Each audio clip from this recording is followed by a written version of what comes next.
Hey everybody, I am Jackson and this is How to Policy Debate. And today we'll be providing a basic overview of the types of off-case positions and what kicking is in policy. So let's just start off with a quick overview of what an off-case position is. These have been touched on in previous videos, but the short explanation is that an off-case position is an argument presented by the negative in the 1 and C that is generally an independent argument for why the judge should not vote for the plan. If you're coming from LD or PF, think of these as contentions, but with more specific types. In policy, there are four main types of off-case arguments: disadvantages, counterplans, topicality, and critiques. Let's start off with disadvantages, normally called disads or DAs for short. Disadvantages are more or less exactly like the contentions you might be used to from LD or PF. They present the standard uniqueness, link, internal link impact argument structure that you should be used to, and function as an independent reason that the AF's plan is a bad idea. The disad does not have to respond to any of the claims that the affirmative made in the 1AC and is entirely independent from any on-case arguments, although make sure you don't contradict yourself between positions. An entire disad is an offensive argument that, if won, along with impact calculus saying that the impact of the DA is more important than the impact of the AF, should help win you the round. Next are counterplans or CPs. Counterplans originally come from policy debate, although you could find them in progressive LD and PF rounds. A counterplan is a course of action that the negative proposes that they say accesses the advantages of the plan without triggering a disadvantage. A counterplan must be paired with some disadvantage to the plan that it can avoid, and this impact is called the net benefit to the counterplan. For example, say that the AF reads a plan that says the United States Congress should pass the DREAM Act and provide citizenship to children brought to the US illegally. The neg could read a disadvantage claiming that the plan is bad because it strips the executive branch of its power over immigration, or that a burdened executive branch sets a bad precedent. The neg could also read a counterplan that says, have the executive branch do the DREAM Act by reinforcing DACA instead of having Congress do it.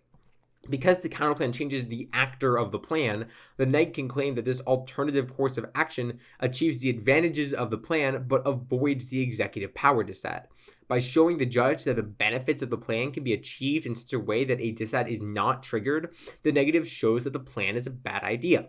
What debaters have to realize, however, is that counterplans are not on their own offensive arguments. They must be paired with some disadvantage to the plan that the neg is also winning. Otherwise, they're just some action that does the same thing as the plan, but has no net benefit, meaning there's no reason for the judge to prefer the counterplan's course of action. Now, there's a ton more to cover on counterplans and the specifics of how they function, so make sure you learn more than just the basics.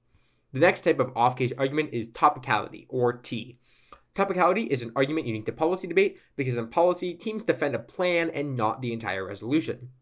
Topicality is essentially where the neg acts as a referee for the round and says that the AF does not fall under the resolution.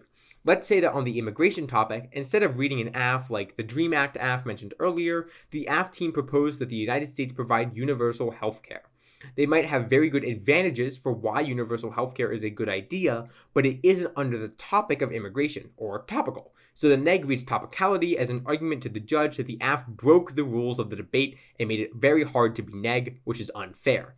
Judges do not interfere in rounds, and the only concrete rules are speech times. So more subjective norms, like the AF proposes a plan of the resolution, yes, that's technically not a rule, must be enforced by the debaters within the round. While obviously that's an extreme example, oftentimes resolutions have qualifying language like substantially, and topicality debates devolve into the definition debates about words like substantially. For example, on the arms sales topic, which was that the United States federal government should substantially reduce direct commercial sales and/or foreign military sales of arms from the United States. If a team proposed a reduction of United States arms sales to Peru or some other small buyer, the neg might read a topicality argument that says that the plan does not meet the burden of being a substantial reduction, even though it is technically a reduction of arms sales.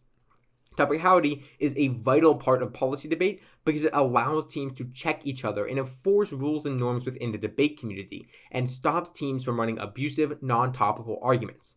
Finally, we have critiques, often referred to as Ks. Yes, I'm aware the spelling is odd, it's just how it is, I couldn't really tell you why.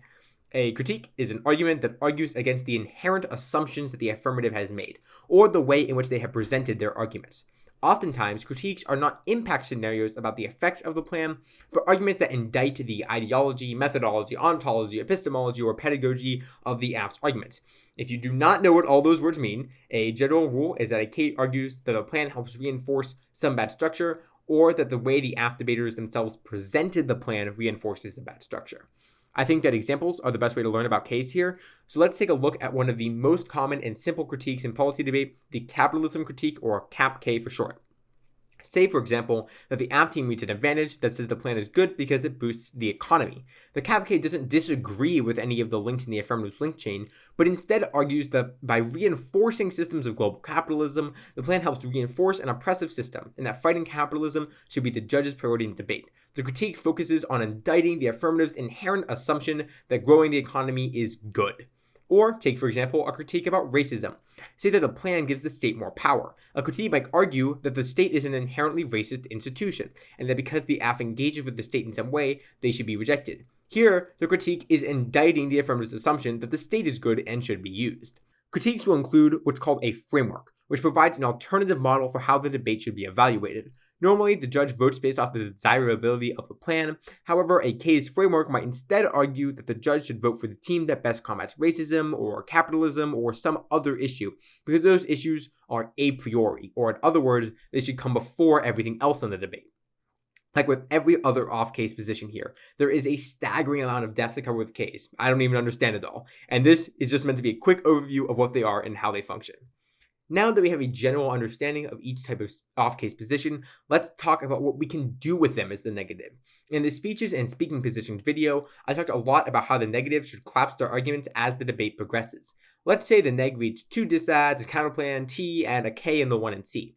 By the 2 and R, they should ideally only be going for one of these 5 arguments, although a counterplan would obviously have to be accompanied by a disad in order to have net benefit.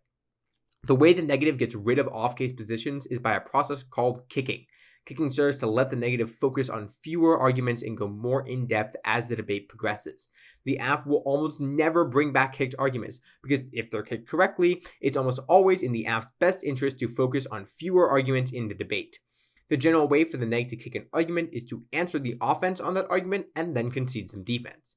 If the neg reads a disad saying that the plan causes the economy to go down, and the AF responds well with a link turn saying that the plan causes the economy to go up, and impact defense saying that the economy going down isn't that bad, the neg could choose to kick that economy disad and focus elsewhere in the debate by throwing some answer at the link turn, which is offense, and conceding the impact defense. This leaves the disad in a position where the neg has argued that the plan doesn't increase the economy, but concedes that the economy going down doesn't matter. There is absolutely no offense for either side, so both will just let it be so that the debate can be easier for both sides. It's important to answer all offense on the flow and only concede defense when kicking though. Say the neg only conceded the impact defense. Well, the AF would still have their link turn saying that they grow the economy, which the neg has not refuted, so they essentially get a new advantage. If the neg instead conceded both, or just the link turn, they're in the same scenario in which the AF wins the link to increasing the economy because of their turn, and what happens when the economy goes down doesn't matter because the AF is winning the link that it goes up. In round, shoddy kicking is often excused because both teams just want fewer arguments on the table. However, if the neg does screw it up badly, the AF can sometimes bring back poorly kicked arguments into the debate if there's unanswered offense, allowing them to gain another advantage. For a final recap, in this video, we learned about the 4 types of off-case positions and what makes each of them unique. We then learned about how the negative can kick off-case positions by answering offense and conceding defense, allowing the debate to become clearer with fewer arguments for each side. Thank you all so much for watching, and we'll see you in the next video.